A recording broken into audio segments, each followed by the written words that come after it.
ಮುಂಜಾನೆ ಆರಾಧನೆ. ಇಂದಿನ ವಾಕ್ಯ ಕೀರ್ತನೆ 19 ವಾಕ್ಯ 2. ಪ್ರಕೃತಿ ದೇವರ ಕೈಕೃತಿ. ಆಕಾಶಮಂಡಲ ತೋರುತ್ತಿದೆ ದೇವರ ಕೈಕೃತಿಯನ್ನು, ತಾರಾಮಂಡಲ ತೋರುತ್ತಿದೆ ಪ್ರಭುವಿನ ಕೈಕೃತಿಯನ್ನು. ಆಕಾಶಮಂಡಲ, ಭೂಮಂಡಲ ಎಲ್ಲವೂ ಪ್ರಭುವಿನದೇ, ಪ್ರಭುವಿನ ಕೈಕೃತಿ. ಪ್ರಕೃತಿ ಪ್ರಭುವಿನ ಕೈಕೃತಿ, ಜೀವ ಜಲ ಜಂತು ಎಲ್ಲವೂ ಪ್ರಭುವಿನದೇ. ಮನುಷ್ಯನನ್ನು ದೇವರು ಸೃಷ್ಟಿಸಿದನು.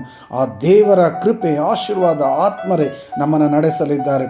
ಪ್ರಭು ಯೇಸುವಿನ ನಾಮಕ್ಕೆ ಸ್ತೋತ್ರ, ವಂದನೆ, ಆರಾಧನೆ. ನಮ್ಮನ್ನು ಸೃಷ್ಟಿಸಿದ ದೇವರಿಗೆ ಸ್ತುತಿ, ಸ್ತೋತ್ರ, ವಂದನೆ, ಆರಾಧನೆ. ನಮ್ಮನ್ನು ಪಾಲಿಸುವ, ಪೋಷಿಸುವ, ಶಿಲುಬೆಯಲ್ಲಿ ನಮಗೋಸ್ಕರ ಪ್ರಾಣಾರ್ಪಣೆ ಮಾಡಿದ ಯೇಸುವಿನ ನಾಮಕ್ಕೆ ಸ್ತೋತ್ರ, ವಂದನೆ, ಆರಾಧನೆ. ನಮ್ಮ ಕೃಪೆ, ಆಶೀರ್ವಾದ, ಕರುಣೆ ನೀಡುವಂತಹ ಪ್ರಭು ಯೇಸುವಿಗೆ ಸ್ತೋತ್ರ, ವಂದನೆ, ಆರಾಧನೆ. Hallelujah, hallelujah. ಪ್ರಭು ನಿಮ್ಮ ನಾಮಕ್ಕೆ ಸ್ತುತಿ, ಸ್ತೋತ್ರ. ಈ ಕ್ಷಣದಲ್ಲಿ ಈ ವಾಕ್ಯ ಆಲಿಸುತ್ತಿರುವ ಪ್ರತಿಯೊಬ್ಬ ಮಗನಿಗೆ, ಮಗಳಿಗೆ ನಿಮ್ಮ ಆತ್ಮರನ್ನು ಸುರಿಸಿರಿ, ಅಭಿಷೇಕಿಸಿರಿ. ಪಿತನ ಸುತನ ಪವಿತ್ರಾತ್ಮ